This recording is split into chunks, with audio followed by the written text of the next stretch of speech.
The council chamber filled slowly as representatives from 47 species took their seats. Da-Young watched them through the viewing screen in her quarters. She had spent the last hour preparing for this moment, knowing it might be the last time she spoke as humanity's ambassador. Her door chimed. She opened it to find 2 Kython guards waiting outside. The silicon-based beings stood 8 feet tall, their crystalline bodies reflecting the corridor lights. "Ambassador Lee," one of them said through its translator device. "High Counselor Thexaren requests your presence in his private chambers before the session begins." Da-Young nodded. She had expected this. The Veltar leader would try one last hour. Time to convince her to accept the accord. She followed the guards through the station's winding corridors to Thexaren's quarters. The High Counselor's rooms were vast and filled with purple plants from his homeworld. The air smelled of ozone, and something that reminded Da-Young of burned metal. Thexaren stood with his back to her, his 4 arms clasped behind him. "Ambassador, please sit." Da-Young remained standing. "I prefer to stand, High Counselor."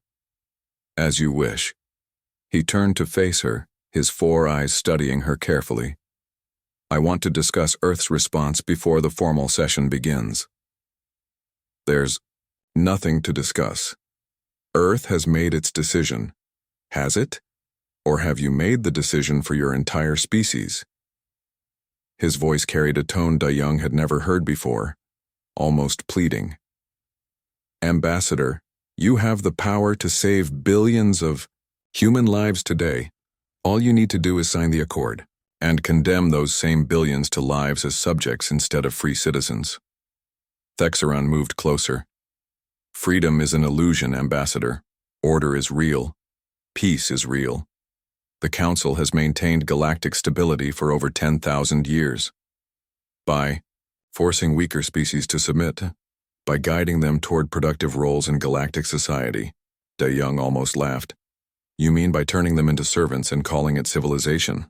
The Ramari were once a warlike species. Now they create beautiful art under Council guidance. The Thieves were aggressive traders who destabilized markets. Now they serve as peaceful administrators. Both species are happier than they were before, joining the Council." "Did you ask them if they wanted to be happier?" Thexaren's eyes narrowed slightly.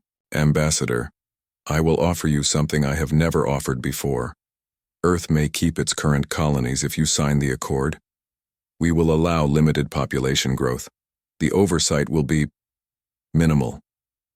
Da-Young felt a moment of hope, then pushed it away. "And in return, Earth stops all expansion beyond your current 12 worlds. Your military is reduced to police forces only, and all quantum research ends immediately. So we become a zoo exhibit. Look at the humans in their little corner of space playing at civilization while the real species run the galaxy. You would be alive. We would be dead. Just our bodies would still be breathing." The High Counselor stepped back, his diplomatic mask slipping for a moment. "You stupid, stubborn creature. Do you have any idea what forces are arrayed against you? The Corvin Third Fleet alone has more ships than your entire species has ever built." Da-Young smiled coldly. "Then it should be an easy victory for you. Will be a slaughter. Your colonies will be bombed from orbit. Your homeworld will be blockaded until every human surrenders or starves. Is your pride worth that?" "High Counselor, let me ask you something. How many species has the Council destroyed completely?" The question seemed to surprise him. "We don't destroy species, we guide them." "That's not what I asked. How many species fought the Council and were wiped out entirely?" Thexaren was quiet for a long moment. 7, he said finally. 7 entire civilizations, gone forever because they refused to bow down. 7 civilizations that chose destruction over peace, or 7 civilizations that chose freedom over slavery. Da-Young moved toward the door. "High Counselor, humanity may become the 8th species you destroy, but we won't be the 8th species you enslave." She left his quarters and made her way to the Council chamber. The guards didn't follow her this time. Inside the chamber, the atmosphere felt tense. Representatives whispered among themselves, their various forms of communication creating a low buzz of activity. Da-Young took her seat and placed a single data crystal on the podium in front of her. Everything depended on what happened in the next few minutes. The emergency session will begin, announced the chamber computer. Ambassador Lee will now deliver Earth's response to the Galactic Peace Accord. Dae-Young stood and walked to the central podium. Every eye, sensor, and optical device in the chamber focused on her. She inserted the data crystal into the podium's projection system. President Kim's image appeared above the chamber, life-sized and clear. Behind him stood the flags of Earth and all human colonies. His expression was calm but determined. To the Galactic Council, President Kim began. Humanity has reviewed your peace accord carefully. Our response is unanimous from Earth to our furthest colony. The chamber became completely silent. We refuse. The silence exploded into noise. Alien voices, translator devices, and communication systems all activated at once. Several representatives stood up, their forms of outrage filling the air with sound and fury. Thexaran slammed his ceremonial staff on the floor 3 times, calling for order. Silence, let the human finish. President Kim's image continued calmly. For 50 years, humanity has been a peaceful member of the galactic community. We have shared our knowledge, opened our worlds to trade, and sought friendship with all species. The Corvan delegate interrupted with angry, clicking sounds. You have built weapons and expanded aggressively. We have built defenses and grown naturally, Kim replied, though it was a recording. Every species in this chamber has more worlds, more ships and more weapons than humanity. Yet you call us the threat. The president's expression grew harder. The council demands that we surrender our independence and accept alien rule over our worlds and our people. This we will never do. Effective immediately, all human colonies withdraw from the Galactic Council. Our worlds are now under the protection of the Terran Federation. Any attempt to enforce your accord will be met with resistance. Thexaran stood up, his forearms spread wide. This is madness. You cannot stand against the entire galaxy. Dae-Young stepped forward. We're not standing against the galaxy, High Counselor. We're standing against you. The Council is the galaxy.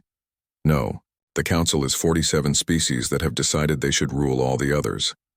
The galaxy is vast and full of possibilities. We intend to explore those possibilities as free beings. The hegemony representatives began conferring among themselves in heated voices. The 6 most powerful species, Veltar, Corvan, Zephion, Theridian, Nexar, and Belkari, controlled most of the Council's military might. The Zephion hive mind spoke through its representative. Human ambassador, you doom your species to extinction. We offer you one final chance and withdraw this declaration and accept modified terms. What modifications? Partial fleet reduction, limited oversight, restricted expansion. Still slavery, just with better food. The representative's insect-like head tilted. You prefer death to survival? Dae-Young looked around the chamber, meeting as many alien gazes as she could. We prefer freedom to existence. That's something your species may have forgotten, but humans remember. She walked back to her seat and gathered her belongings. High Counselor, humanity thanks the Council for 50 years of educational membership. We've learned a lot about galactic civilization. And what have you learned, Ambassador? Dae-Young paused at the chamber doors. We've learned that power without justice is tyranny. We've learned that age doesn't automatically bring wisdom, and we've learned that some things are worth fighting for, even against impossible odds, such as the right to choose our own path among the stars. She left the chamber as the Council erupted in arguments behind her. Some species called for immediate military action, others urged caution. A few seemed uncertain about the whole affair. Dae-Young didn't listen to any of it. She had delivered humanity's message. Now it was up to others to decide how the galaxy would respond, but she was certain of one thing. Humanity would face whatever came next as free beings, not as subjects. Win or lose, they would write their own ending to this story. President Kim Tae-ho sat in the Emergency Command Center deep beneath Geneva. The concrete walls were thick enough to survive nuclear war, but he wondered if they would be enough to survive what was coming. Around the oval table, Earth's most important leaders waited for his decision. Admiral Park Minsick of the Earth Defense Force studied the holographic display showing human space. Red dots marked their 12 colonies, scattered across 30 light-years. Blue dots showed the positions of alien fleets, thousands of them all belonging to Council species. "The numbers are not good," Admiral Park said quietly. "Our entire fleet has maybe 500 ships. Intelligence says the Hegemony Alliance alone has over 50,000. Foreign Minister Cho Yu-jin leaned forward. "Perhaps we can negotiate. The Council might accept partial compliance if we show good faith." "Good faith?" Admiral Park's voice was sharp. "They want us to hand over our children's future. What kind of good faith is that?" Minister of Colonial Affairs Kang Soo-bin activated her own display. "I've been in contact with all the colonies. New Seoul, New Busan, the mining stations in the Vega system. They're all saying the same thing. They'd rather fight than submit." President Kim rubbed his temples. The weight of humanity's future pressed down on him like a mountain. "What about evacuation? Could we move our people to neutral space?" Dr. Yoon Hae-won from the Quantum Research Division shook her head. "There is no neutral space, sir. Every system belongs to some council species or another. They'd just hand us back." "Then, what are our options?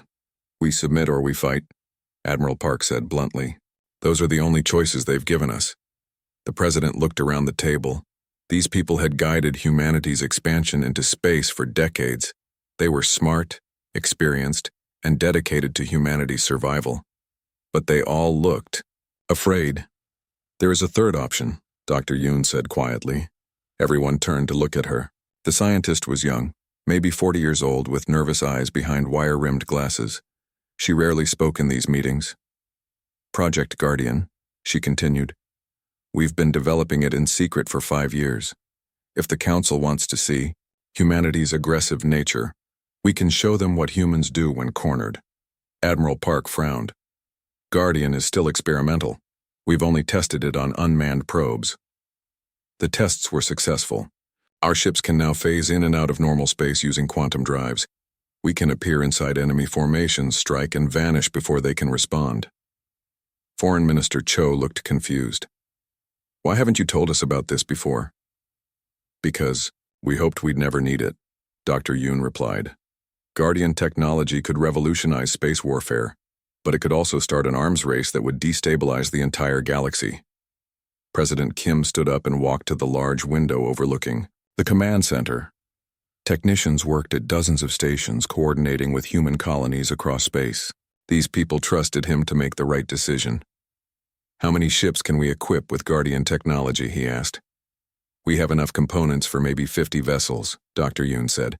"It's not many, but 50 ships that can appear anywhere might be worth more than 500 conventional vessels," Admiral Park finished. A communication alert chimed. The technician at the main console looked up. "Sir, we have priority messages from all the colonies. They want to know Earth's decision." "Put them through," the president said. The holographic display showed 12 different faces, the governors and mayors of humanity's colonies. They looked worried but determined. Governor Lee Sang-woo of New Seoul spoke first. "Mr. President, whatever Earth decides, New Seoul stands with you. We have 4 million people here who won't bow to alien masters, Mayor." Huang Mina from the Vega mining colony nodded. "Our miners are tough people. They came out here to build something new. They won't give that up without a fight." One by one, each colony leader pledged their support. They all said the same thing. They would rather fight than surrender their freedom. After the transmission ended, President Kim returned to his seat. The decision was becoming clearer, but it was still terrifying. "Admiral Park, how long would we last in a straight fight?" "Maybe a few weeks. They outnumber us badly, and, with Guardian technology? Unknown, sir. We might surprise them at first, but they'll adapt. Numbers still matter." Foreign Minister Cho tried once more. "Sir, perhaps we could accept the accord temporarily, then work to change it from within." "No." The president's voice was firm. "I won't ask our colonies to live under alien governors. I won't ask our people to stop having children because the council thinks we're too numerous. And I won't ask our scientists to stop advancing human knowledge because other species are afraid of progress. He stood up again, and everyone could see the decision in his eyes. Contact Ambassador Lee. Tell her Earth's response is simple. We refuse the accord. All colonies are to implement Defense Protocol Omega immediately. Admiral Park nodded grimly. I'll begin equipping our ships with Guardian systems. How long do we have? Asked Minister Kang. 54 hours until the deadline, the President replied. Use them well. As the meeting ended, each leader left to prepare their departments for war. President Kim remained in the command center, watching the tactical displays. Somewhere out there, alien fleets were probably already moving toward human space. Dr. Yoon approached him as the others left. Sir, there's something else about Guardian technology. What? The quantum effects. They're unpredictable. Ships might not come back from the phase shifts. We could lose crews to dimensional displacement. President Kim closed his eyes. Every choice seemed to lead to human deaths. Would you rather our people die as free humans or live as alien pets? Free humans, sir. Then we proceed with Guardian. On Meridian Prime Station, DeYoung received Earth's response. She read it twice, then smiled for the first time in days. Her government had chosen freedom over safety, courage over surrender. She began preparing for the most important diplomatic presentation of her life. In 50 hours, she would stand before the Galactic Council and deliver humanity's answer. It would either be their declaration of independence or their death warrant. Maybe both. DeYoung opened her secure files and began writing her speech. She thought about her grandfather's stories of war, her great-grandmother's tales of occupation, and her own dreams of human freedom among the stars. The Council expected humanity to bow down and accept their chains. They were about to learn something important about the human species. Humans didn't bow. Lee DeYoung walked through the long crystal hallway of Meridian Prime Station. Her black shoes clicked against the smooth floor as she made her way to the council chamber. The alien station was beautiful, but it felt cold to her. After 3 years as Earth's ambassador, she still missed the warmth of home. The chamber doors opened with a soft hiss. Inside, representatives from 47 different alien species sat in their special chairs. Some breathed different gases, others needed special temperature controls. The Veltar delegation sat in the center, their 4 eyes watching everything. High Counselor Thexaran was their leader, and his purple skin seemed to glow under the chamber lights. DeYoung took her seat at the human section. She was alone today, as always. Earth only had 1 vote in the council, while some alien species had dozens. The council said this was fair because humans were new to space.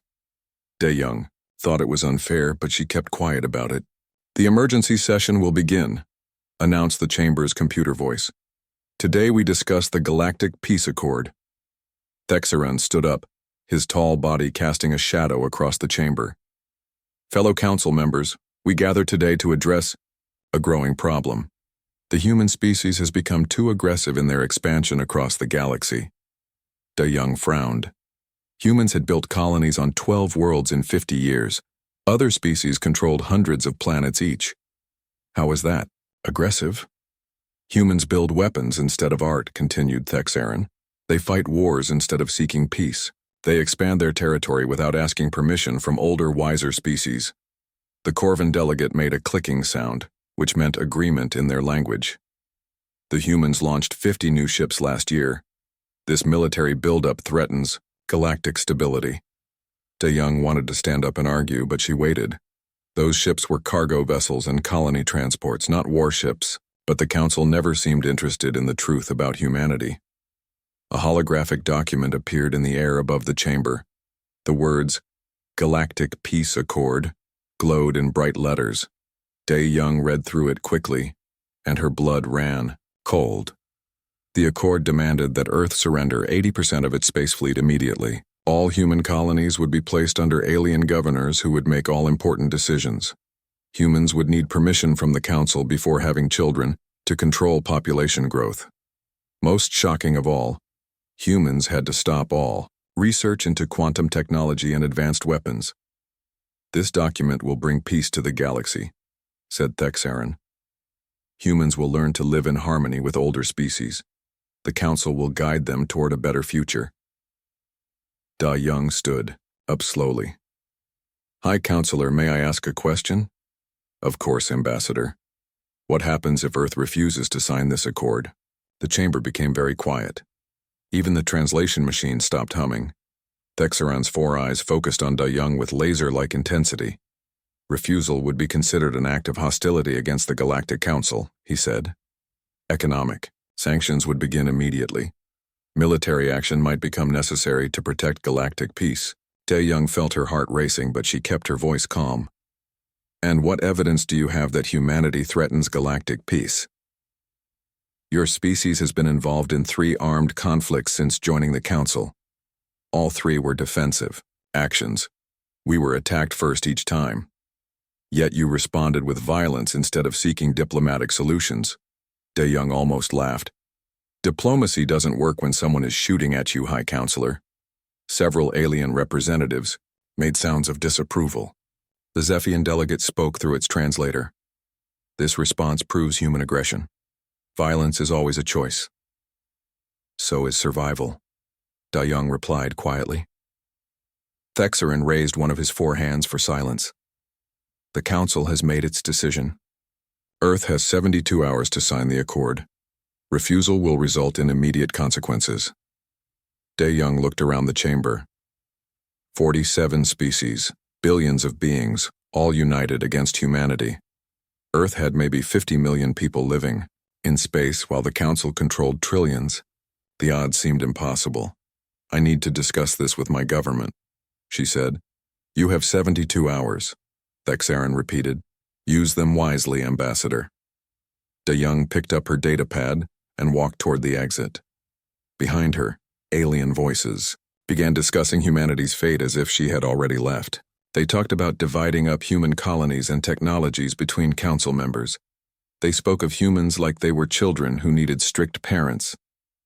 At the chamber doors, she turned back one last time.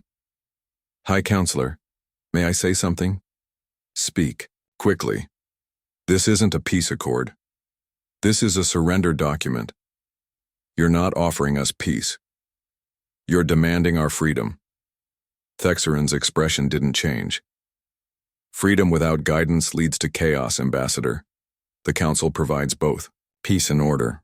Whose peace, whose order? The galaxy's peace. The order that has existed for thousands of years before humans left their little blue planet. Da Young nodded slowly. I understand your position, High Counselor. I hope you'll understand ours. She left the chamber and walked quickly toward her quarters. Once inside, she activated her secure communication system and sent a priority message to Earth. The quantum transmission would take 6 hours to reach home, another 6 for a reply. As she waited, Da Young looked out her window, at the stars. Somewhere out there, human colonies were growing and thriving. Families were building new lives on distant worlds. Children were being born who would never see Earth but would still call themselves human. The Council wanted to put chains on all of that. They wanted to control human growth, human technology, human dreams. They called it peace, but Da Young knew better. She had studied history at university. She knew what happened when powerful groups demanded that weaker ones surrender their independence for the greater good. Her communication system chimed. A message from Earth. Faster than expected. President Kim Tae-ho's face appeared on her screen. Da Young, I've read your report. The entire cabinet is meeting now. How much time do we have? 66 hours, sir. And if we refuse? They'll destroy us. The entire Hegemony Alliance is behind this. We're talking about 47 species with fleets that could glass our planets from orbit. President Kim was quiet for a moment. What do you think we should do? Da Young had been thinking about that question for the past 6 hours. Sir, I think we have to choose between surviving as slaves or dying as free people. Those are our only options? The Council doesn't negotiate, Mr. President, they dictate. They've been doing it for thousands of years. We're just the latest species they want to put in chains. And you think we should refuse? Da Young looked out at the stars again. Sir, my grandfather fought in the Korean War. My great-grandmother lived through Japanese occupation. They both told me the same thing. Freedom isn't free, and once you give it up, you might never get it back. President Kim smiled grimly. I'll call you back in 12 hours with our answer. The connection ended. Da Young sat in her chair, thinking about what would happen next. If Earth refused the accord, the Council would send fleets to enforce it. Humans would fight back, but they were vastly outnumbered. It would be a war humanity couldn't win. But maybe winning wasn't the point. Maybe the point was showing the galaxy that some species would rather die standing up than live on their knees. Da Young opened her datapad and began writing a letter to her family on Earth. If the next few days went badly, it might be the last thing she ever wrote, but at least it would be written by a free woman. 6 months after the Battle of Seoul, Ambassador Da Young stood before a very different galactic council. The chamber looked the same: crystal walls, floating seats for different species, translation devices humming softly. But the atmosphere had changed completely. The Hegemony Alliance was fracturing. 3 of the 6 founding species had withdrawn to form their own defensive pact, unwilling to risk another defeat like the one humanity had delivered. The remaining council members looked uncertain, their confidence shaken by months of political upheaval. Da Young was no longer officially Earth's ambassador, but she had returned to Meridian Prime with a new title: Special Representative of the Terran Federation. Her mission was simple: offer the galaxy a different path forward. Honored delegates, she began, addressing the half-empty chamber. 6 months ago I stood here and refused your peace accord. Today I return with a different offer, not submission, but partnership. She activated a holographic display showing trade routes, scientific exchanges, and cultural programs between human worlds and alien systems. The Terran Federation withdraws from the Galactic Council, but we do not withdraw from the galaxy. We offer individual treaties with any species that recognizes our sovereignty. We offer trade with those who trade fairly. We offer friendship to those who offer friendship in return. High Counselor Thek Saran, looking older and more tired than before, leaned forward in his seat. And what of your aggressive expansion? Da Young smiled. We will continue to grow and explore, as is the right of any free species, but we will do so peacefully, respecting the territories and rights of others, just as we expect them to respect ours. The Ashanti delegate, who had become surprisingly vocal since humanity's victory, spoke up. The Ashanti Confederacy would be honored to sign a mutual recognition treaty with the Terran Federation, as would the Meridian Trade Consortium, added their representative, whose practical nature had led them to quickly recognize the benefits of human partnership. One by one, other species began expressing interest. The Crystal Collective wanted continued access to human medical research. The Benthic Alliance offered to share their deep-sea mining techniques in exchange for human agricultural technology. But the most surprising moment came when a new voice spoke from the back of the chamber. A small, nervous-looking being that Da Young didn't recognize stood up from a seat that had been empty for as long as she could remember. I am Ambassador Yilthara of the Kestran Republic, the being said in a high, musical voice. My people have been silent observers in this council for 300 years, too small and weak to have our voices heard. The chamber grew very quiet. Several larger species looked annoyed that such a minor delegation was speaking. We watched Earth stand alone against impossible odds and win, Yilthara continued, growing bolder. We remember our own history of subjugation when larger species told us how to live for our own good. The Kestran Republic formally requests to join the Terran Federation as an associate member. The request sent shockwaves through the chamber. Never before had a species asked to leave the council to join humanity. But Yilthara wasn't finished. We are not the only ones. 17 smaller species have formed the New Worlds Alliance. We all seek the same thing humanity fought for: the right to determine our own futures. Da Young felt a mix of pride and responsibility. Humanity's victory had inspired others to seek their own freedom, but it also meant Earth would need to help guide these new allies. The Terran Federation welcomes all beings who seek freedom and peaceful cooperation, she said carefully.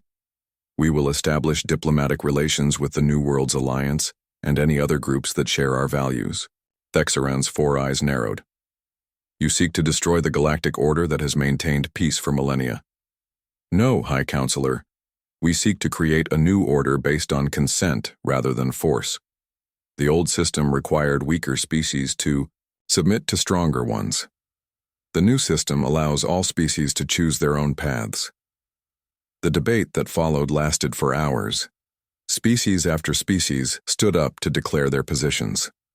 Some remained loyal to the traditional council structure. Others announced their intention to form independent alliances. A few, inspired by humanity's example, declared complete withdrawal from galactic politics.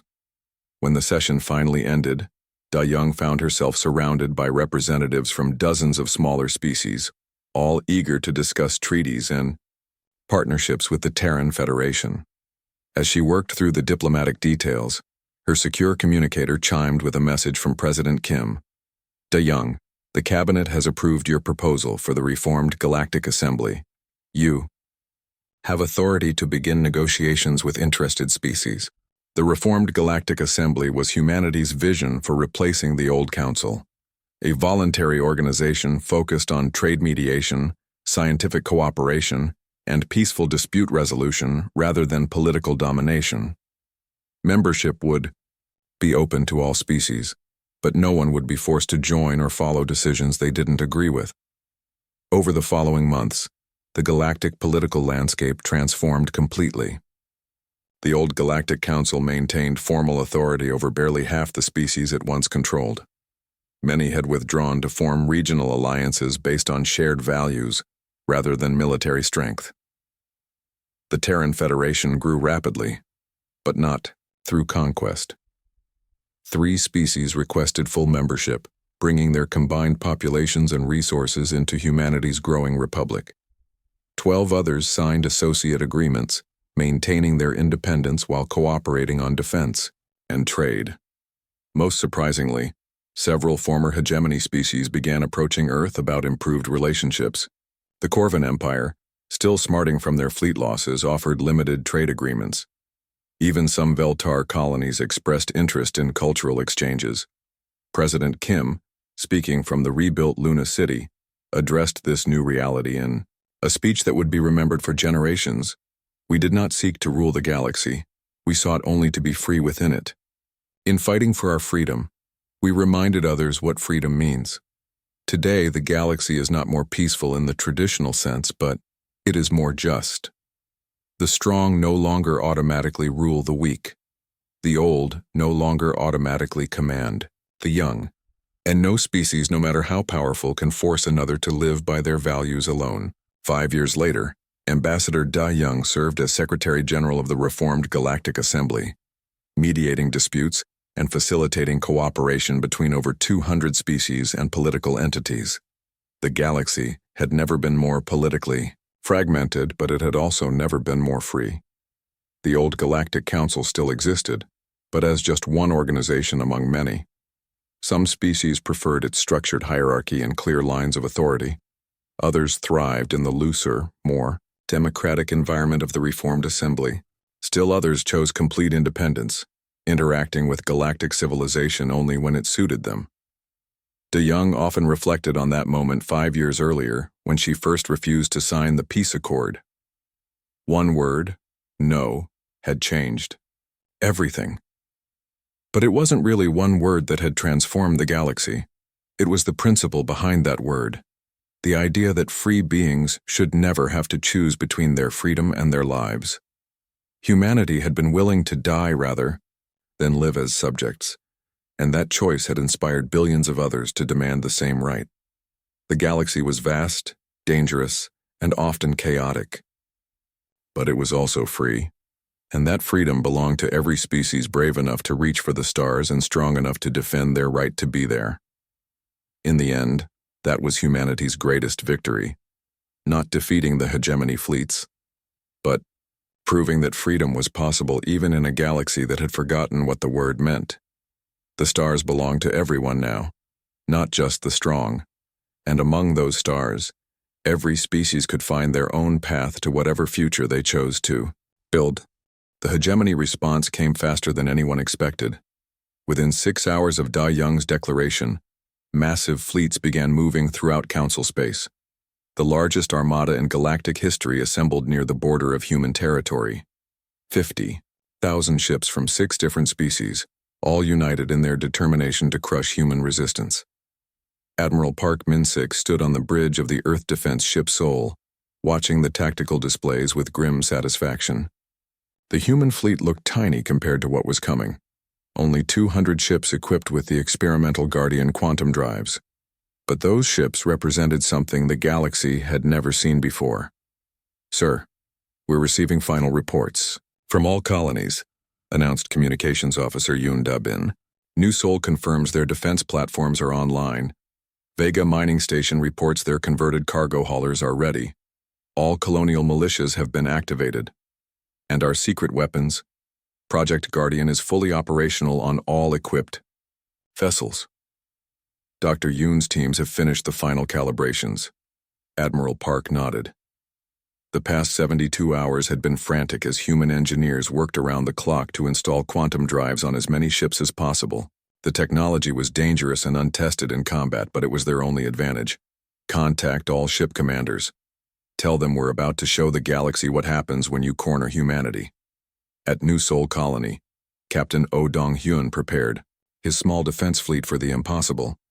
His tactical officer, Lieutenant Kim Min-ho, reported enemy contacts dropping out of hyperspace at the edge of the system. "How many?" Oh asked. 800 ships, sir. Veltar design mostly, but I'm seeing Corvin cruisers and Zephian fighters as well. And we have? 12 ships, sir, plus the orbital defense platforms. Oh almost smiled. The odds were over 60 to 1 against them. In normal space combat, New Seoul would be dead in minutes. But these weren't normal circumstances. "All ships, this is Captain O. Today we test more than new technology. We test the human spirit. Activate Guardian drives on my mark."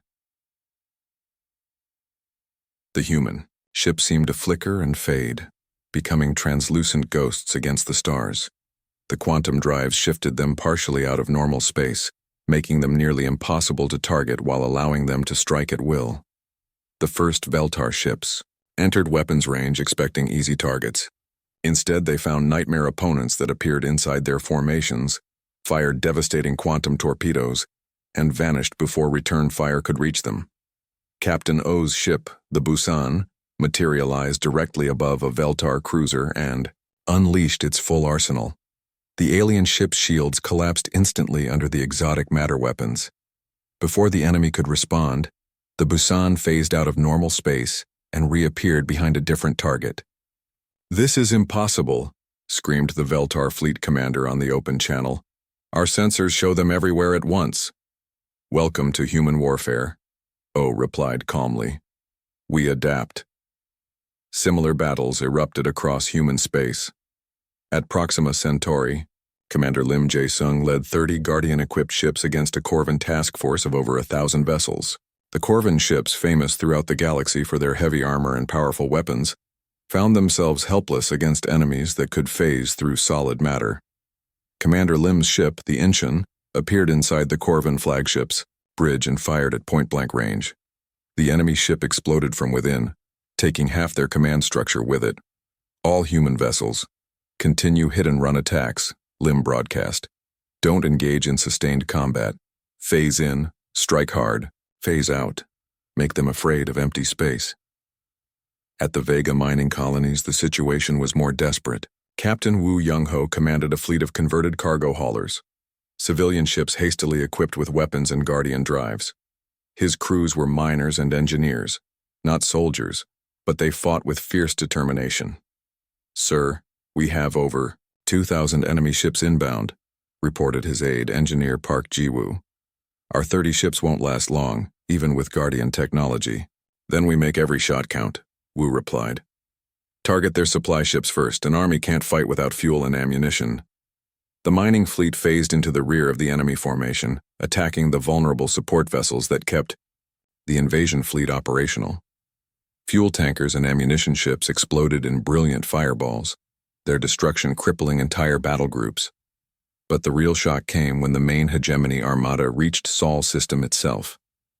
50,000 ships dropped out of hyperspace in perfect formation, expecting to face Earth's home fleet in traditional battle lines. Instead, they found something unprecedented in galactic warfare.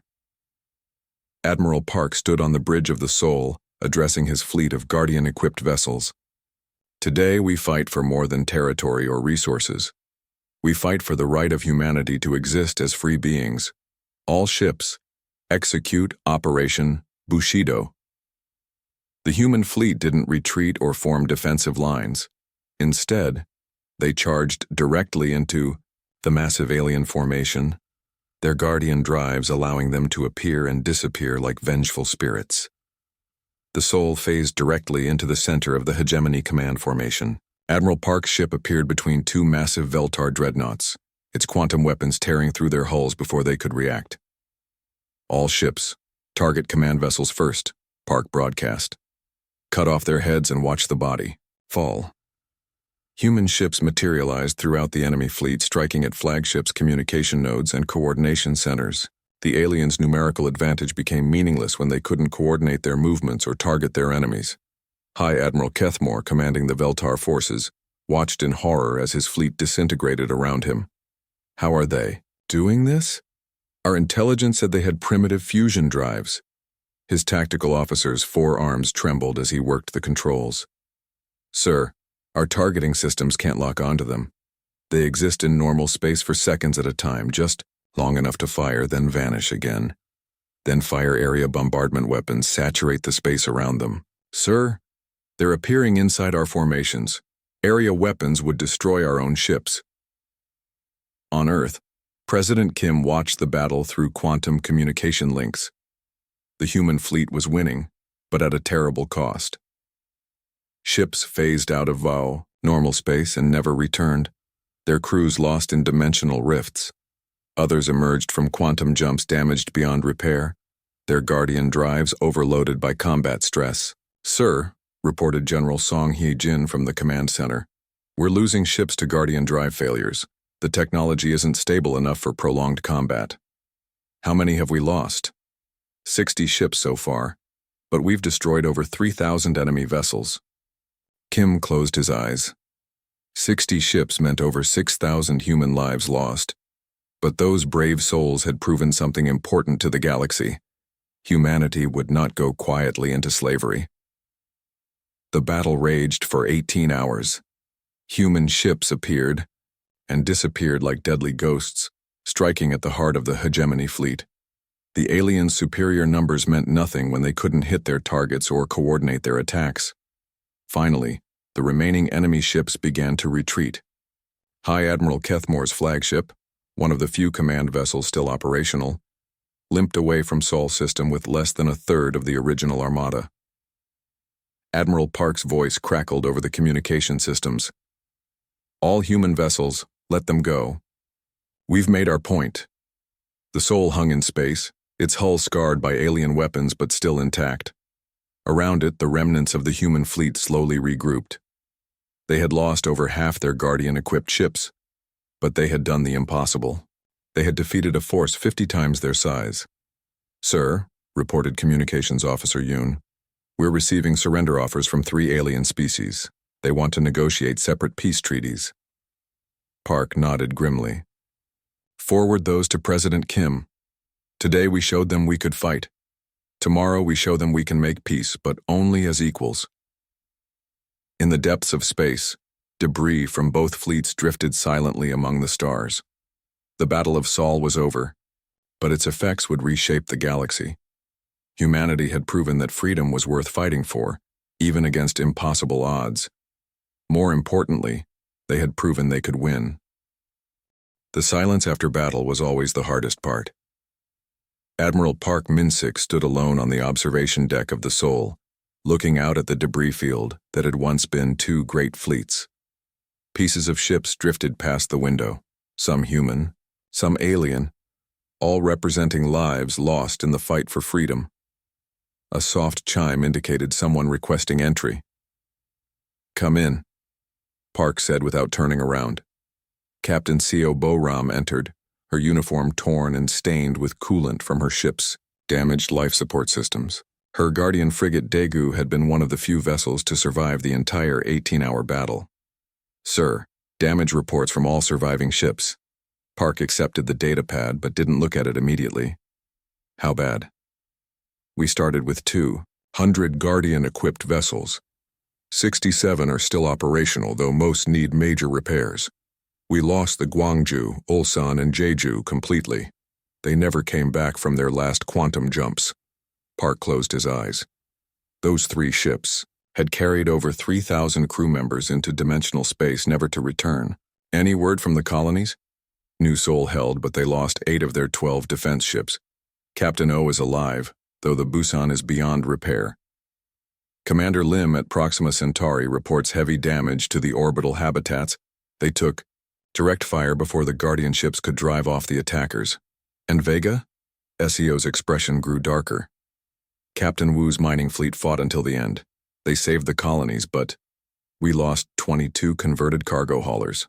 Those crews were civilians, engineers, miners, families who just wanted to protect their homes." Park finally looked at the damage report. The numbers were brutal, but they told a story of incredible courage.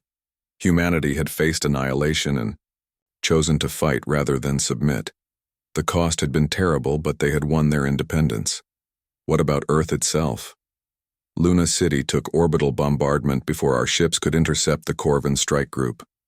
50,000 casualties, including civilians who were just trying to evacuate to the underground shelters.